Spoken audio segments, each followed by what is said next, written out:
warahmatullahi wabarakatuh. Perkenalkan, nama saya Rina Nurdiani. Di sini saya akan membahas tata cara pendirian koperasi di Indonesia. Nah, mari kita bahas pertama, apa itu koperasi? Di sini ada yang tahu apa itu koperasi? Nah, koperasi adalah usaha yang beranggotakan orang-orang atau badan hukum. Koperasi memiliki karakteristik, teman-teman. Nah, karakteristiknya itu antara lain ada 5. Pertama, koperasi merupakan badan usaha. Kedua, beranggotakan orang-orang atau badan hukum. Ketiga, kegiatan koperasi dilandaskan prinsip-prinsip koperasi. Keempat, didasarkan pada asas kekeluargaan. Secara umum, koperasi bertujuan untuk meningkatkan kesejahteraan anggota pada khususnya, umumnya untuk masyarakat. Koperasi menerapkan prinsip-prinsip kesukarelaan, demokratis, partisipasi anggota, pembagian sisa hasil usaha secara adil, dan lain sebagainya. Berikut, mari kita bahas syarat dan ketentuan apa saja untuk pendirian koperasi di Indonesia. Nah, sekarang mari kita cari tahu apa saja syarat dan ketentuan untuk pendirian koperasi di Indonesia. Nah, seperti yang kita tahu, ini adalah syarat dan ketentuan pendirian koperasi untuk di Indonesia. Pertama, untuk mendirikan koperasi minimal itu harus beranggotakan 20 orang. Yang kedua, koperasi harus terbuka dan tanpa ada paksaan. Yang ketiga, setiap koperasi harus memiliki modal awal. Modal awalnya berasal dari simpan pokok dan simpan wajib para anggotanya.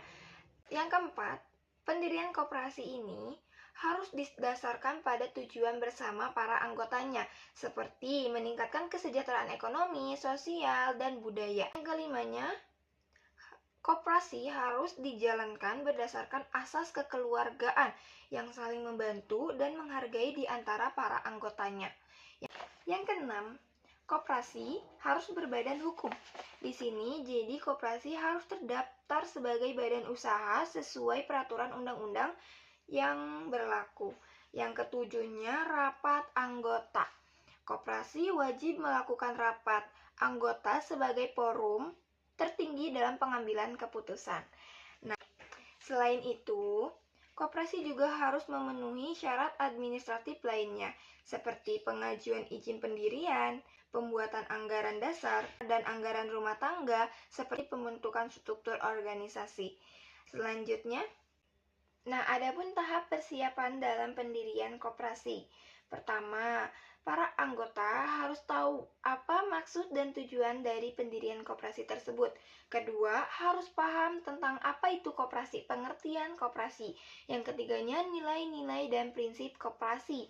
Yang keempatnya, harus berdasarkan asas kekeluargaan. Yang kelimanya, prinsip badan hukum. Yang selanjutnya, harus mengetahui bahwa modal koperasi itu berasal dari sendiri atau ekuitas. Nah, itu adalah tahapan persiapan pendirian koperasi, teman-teman.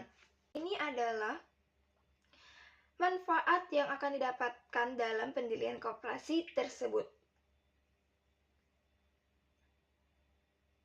Oke, mari kita sebutkan satu persatu.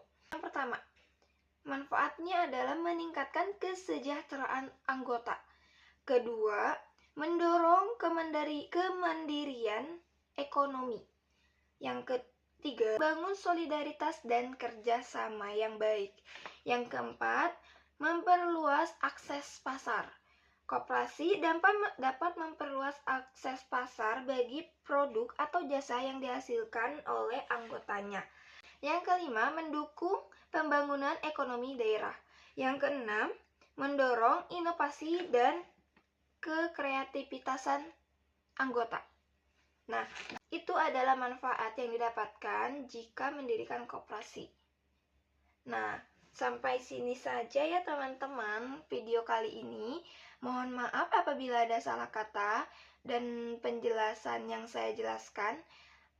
Nah, maksud pembuatan video ini adalah untuk pemenuhan tugas ulangan akhir semester Manajemen S1 semester 4.